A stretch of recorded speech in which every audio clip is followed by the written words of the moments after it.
Terletak kira-kira 35 km dari Bandar Tanah Merah, Airlanas berdiri sebagai pintu gerbang kecil yang menjadi laluan utama pengguna lebuhraya Timur Barat atau laluan Persekutuan 4. Kedudukannya yang strategik menjadikan kawasan ini pilihan untuk sebuah pasar malam yang cukup hidup dengan aktiviti orang ramai.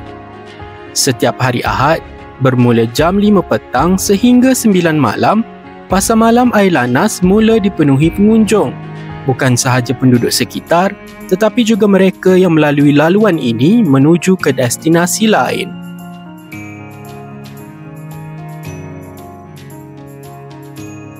Walaupun jumlah gerainya tidak sebanyak pasar malam di kawasan bandar, namun pasar malam Airlanas tetap tidak pernah sunyi. Setiap minggu, ruang yang sederhana ini dipenuhi pengunjung untuk mencari juadah, barangan harian atau sekadar menikmati suasana kampung yang hidup dengan aktiviti masyarakat.